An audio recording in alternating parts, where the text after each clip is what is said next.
Hello and welcome to the IndianExpress.com. The Narendra Modi government today inducted 19 ministers into his cabinet, all of them ministers of state status. We have Liz Matthew with us to analyze how the cabinet looks now. Liz, what is the larger message that you see from this large induction of ministers?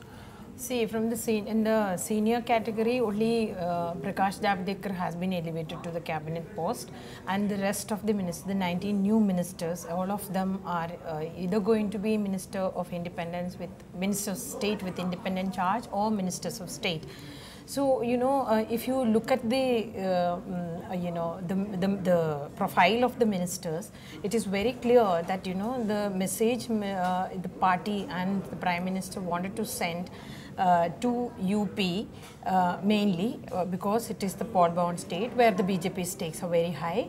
Out of that 19 ministers, almost 5 of them are Dalit community. It is true that they are not from UP per se, but the message the government and the party want to send to the Dalit community is that we are the party, the BJP care for the Dalit and the weaker section. And as you know, in UP, the BJP has been announcing, declaring that Samajwadi Party is their main rival. But it shows that Mayawati's BSP is the real rival for they are tapping into BSP's because Mayawati cannot win election or form government unless she gets non-Jatav Dalit vote. The Jatav votes, which is the Dalit, which 20% Dalit is her base vote, she has to win more, above and all this Jatav seat, which she very successfully did in 2007. So now, that includes Muslims, non-Yadav OBCs and non-Jatav Dalit.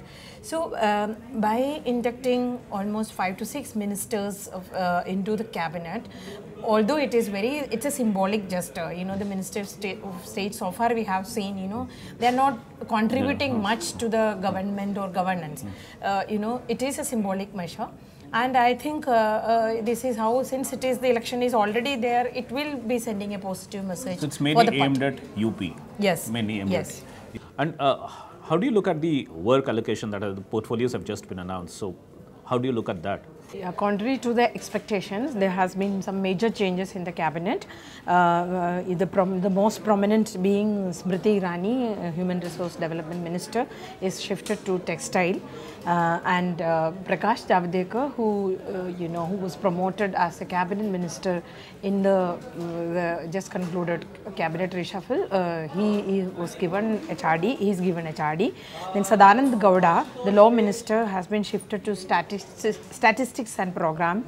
Jayan Sinha, MOS finance, he's been shifted to civil aviation. Birendra Chaudhary, rural development minister, is shifted to steel ministry.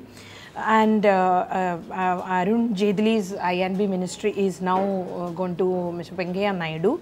And Venkaiah Naidu's parliamentary affairs ministry will be handled by Anant Kumar. Ravi Shankar Prasad will be the law minister now, but the telecom minister which he was handling will go to Manoj Sinha, who will be Minister of State with independent charge in telecom. He will continue as MOS Railways also. We know some ministers are getting dropped as well, but 19 ministers, the Council of Ministers already had 65, 66 members. 19 takes it to almost to the brink of maximum that a government can have.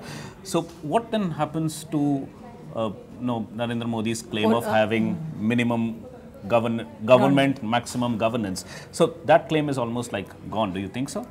See, even in the interaction he had yesterday, the Prime Minister tried to redefine that minimum government, maximum governance.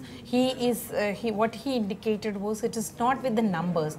What he said was in this minimum government, maximum governance motto, which he had declared when the BJP-led NDA government came into power in 2014, that he is trying to implement it in, like, for example, example, reducing the time of the clearing files, one, and reducing and also in ease of doing business, and also so far the cabinet has been working, the government has been working in silos, which it's already changed. He's saying there may be exceptions, but things are changing. So what he tried yesterday in the interaction with the journalist was to give a new definition for that motto, and going back that, he's like you said, it is almost to the maximum they can have.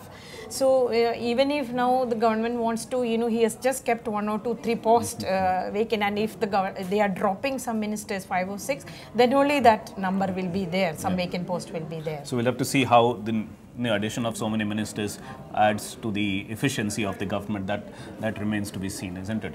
So thank you for watching IndianExpress.com.